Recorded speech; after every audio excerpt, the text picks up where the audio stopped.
everyone. I'm Maureen Lee Linker, and I am here in the People Entertainment Weekly TIFF studio with the director and cast of Glass Onion, a Knives Out mystery. Welcome. Yay. Thank you. So you all had your world premiere last night. Leslie, you said afterwards you kind of went in with your shoulders up. You weren't sure what to expect. Now that you've all had a chance to sleep on it, how do you feel? What was your favorite? Did you have a favorite reaction or something that was unexpected? Oh. Take it, Kate. I'll take it. Take it, Kate. You know what? Honestly, I didn't know what to expect. A lot of us hadn't even seen the movie. So when we, you already have the sort of anxiety and nerves of not seeing it and having the experience for the first time, but then seeing it with, what is that, a 1,500 seat theater? And then it was like, it just started, the laughter started, and it did not stop. It was the most engaged audience, and I don't think I've ever had an experience like that in a theater, personally. So it was really like one of the great experiences for me. And then to share it with our family is the best. So it was fun. Ryan, That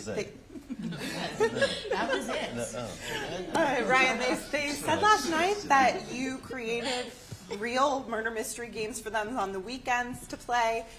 Can you all tell me a bit more about that? Who was the best at solving them? Who was the worst? Well, it wasn't like Sondheim style murder. It was Mafia. We would get together. We would play Mafia every weekend. So yeah. Was somebody like? I can tell you who was the most stylish. Can you guess? Janelle would show up in costume, in character. Like we were in Belgrade, and somehow she packed Sherlock Holmes capes and like big mustaches and like huge briar pipes, and like it was amazing. You never know when you're going to need it, No, I'm obsessed with murder mystery games. Obsessed. And there's like an art to hosting it as well. So you have the host, which you're really good at. Leslie's hosting. Leslie was so funny. Y'all's narrating. As a Took team. it very seriously. It was a massacre. What did you do? What? Look what you've done. It got really gruesome. It was somewhere between a Mafia game and theater camp. It was very fun. Daniel solved absolutely none of the cases. I'm like, how much of this do you remember? I don't remember anything at all. Apparently, we had some drinks, we played some game. I wouldn't say I was very gifted people at shouted at Mafia each either. Well, all of you have done a lot of ensemble work before, but I always feel like that just opens the playing field as an actor. Did you find that? In what ways did it impact your performance here?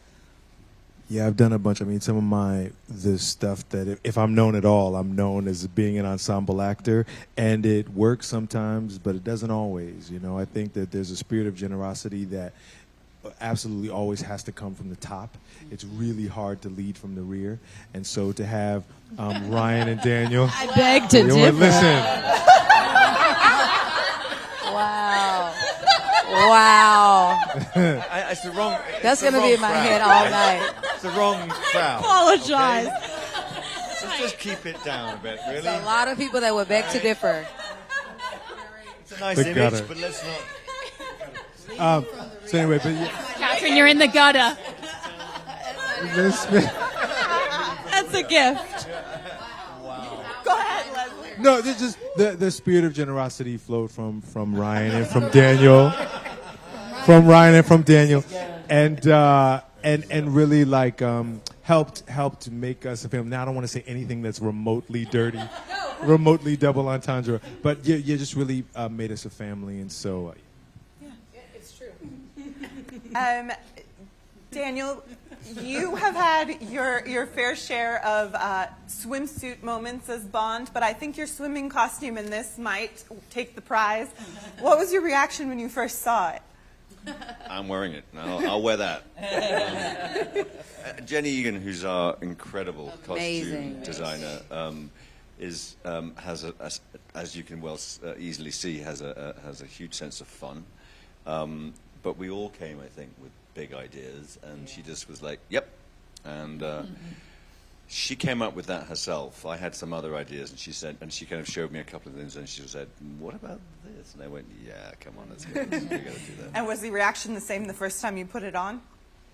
When I put it on, Yeah.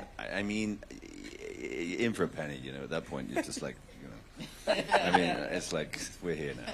Yeah. We might as well. I think we all really loved it when Daniel showed up that day on set, and we all saw it for the first time. First day I showed up. It was a moment.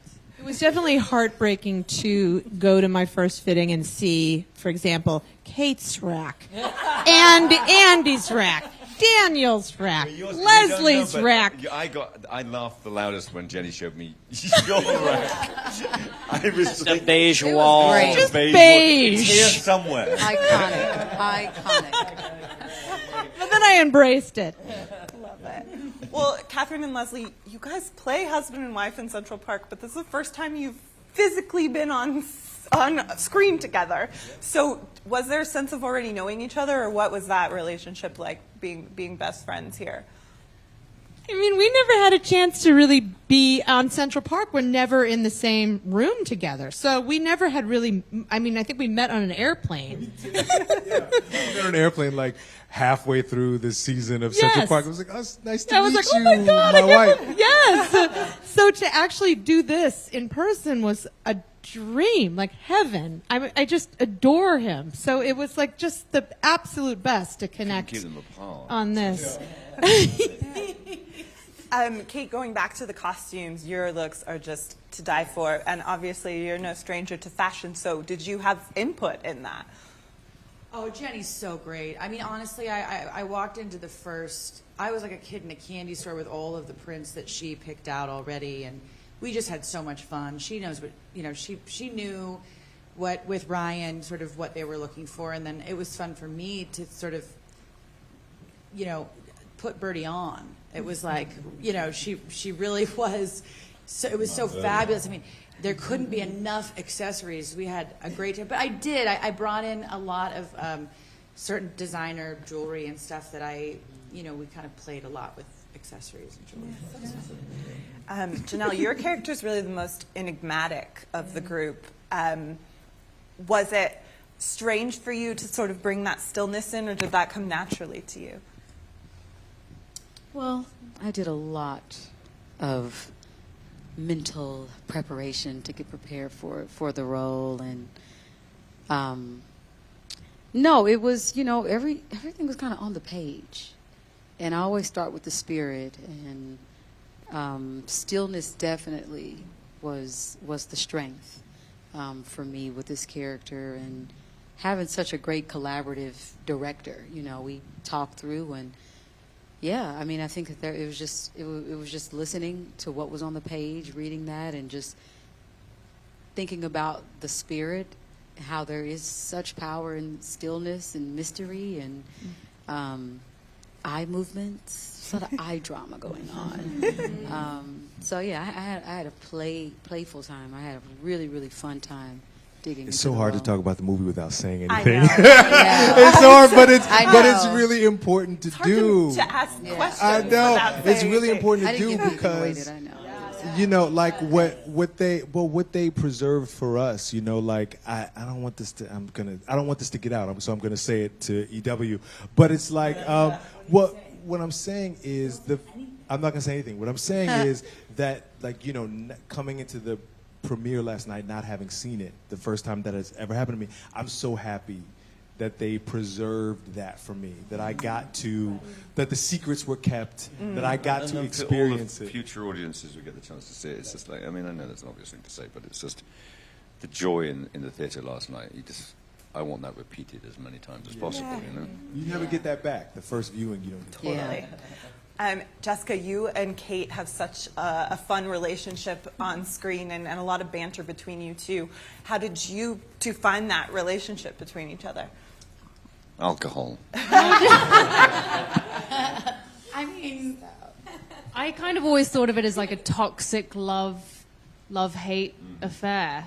Yeah. Like there's a scene where I feel like before the film starts, Peg has probably tried to quit several times. And I'm literally lost without Peg.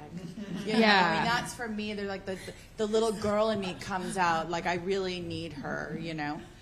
And then I like the scene where we're drunk.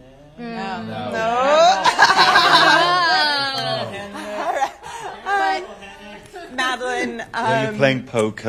Yeah, the poker scene. Madeline, people have really been responding to you with the spear gun in the trailer. What was it like working with that? Well, obviously it was fake, but still, it made me nervous because it was just like That was a real spear gun. Was it? Yes. Like, was it I'm fake? glad you didn't know that. That was real. Okay, I thought it was fake, so apparently it was real. which Spoiler. makes me- But even in my mind, it being a fake one, I still like had issues. I was always like consciously like trying to point it at the ground. Like it just made me feel very Profesh. which is what you should always do when. So, anyways, but yes, it was fun and it was exciting, but it made me very nervous. Sharp objects in me aren't the greatest. Make sure. Want to give props to this amazing actress who really was a complicated part, and I was really thrilled to see her last night just chew the shit out of it. Pardon my French, but really great for everybody in this. And Dave. Oh, and Dave. Dave! We miss Dave you. is great. We're missing one important person. Yeah. Well, that is all the time we have for today. Check out Glass Onion on Netflix December 23rd, and stay tuned for more from the EW and People TIFF studio.